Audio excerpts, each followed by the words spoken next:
Downtown Tamaki Makaurau, Britomart, a prestigious address for some of Aotearoa's biggest names in fashion.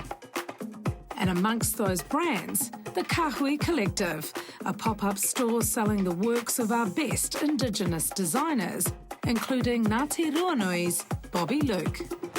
When I used to work in retail as a teenager, I used to hate it. And it's kind of different now because I'm actually selling my own clothes. Bobby's career designing clothes started when he worked as an intern for Trelise Cooper while he was still at high school. I would work in the weekends, work in summer, and I was so determined.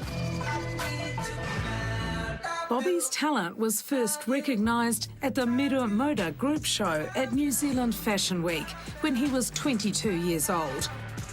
His oversized garments have a nostalgic quality, an acknowledgement of the past. People say to me, so you're a Māori designer, but you make clothes that are kind of like Victorian. And then I'm like, when colonialism happened in New Zealand, we also wore their clothes as well, but we wore it our own way. And Bobby creates clothes with a conscience.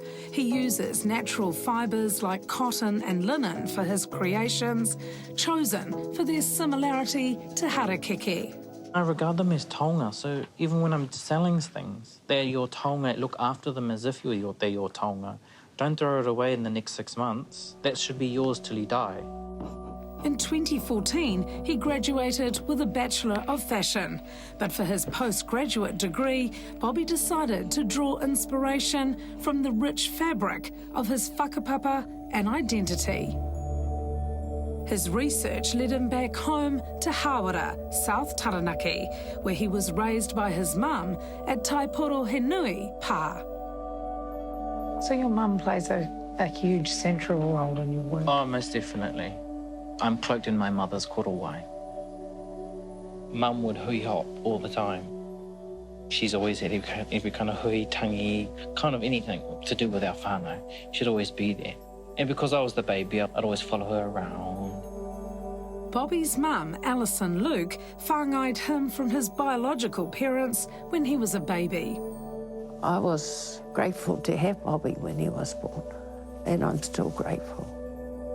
So grateful, she made sure Bobby's parents, Diane and Robert Campbell, remained a part of his life.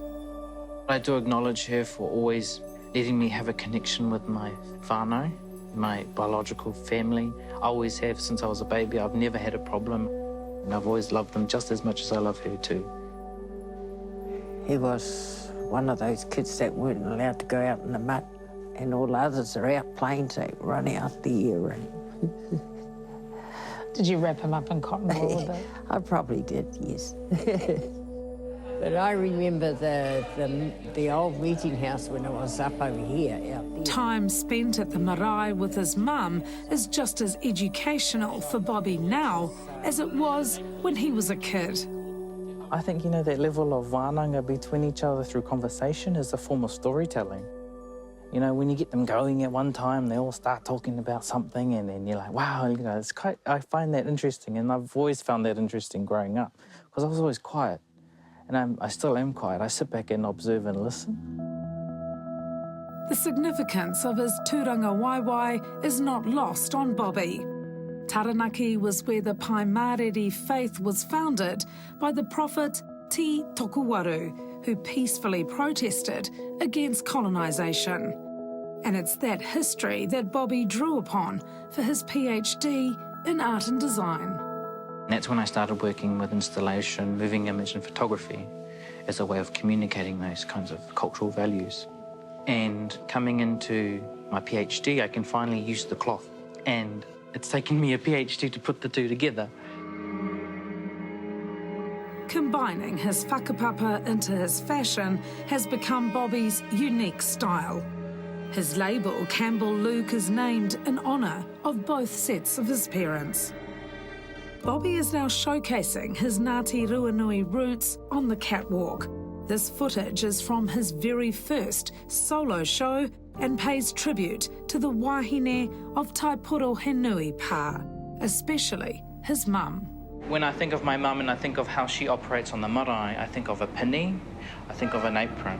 So ways of manipulating that kind of shape into something that could be contemporary is where I've kind of put my direction in. And the concept of the panakoti is a huge thing to our Māori. You use it when you're in the front, you use it when you're in the back. You always have a skirt on. So big voluptuous skirts have always been an aesthetic that I've always been drawn to. His show, Whiri Papa, translates as the binding of three threads, representing the past, present and future, a kaupapa that touched his mum's heart. It just took me back to the days.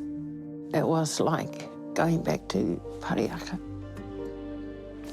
and seeing different things in the days, how they dressed. But he did it himself. Alison isn't just Bobby's biggest fan. Her guidance has ensured his success and humility. Fame and fortune means nothing. Keep your feet on the ground. Don't be better than anybody else because you're not. You're the same as everyone. Do you think you'd be where you are today without her? Absolutely not. She's forged something that I didn't even see, you know. I'm very grateful for her.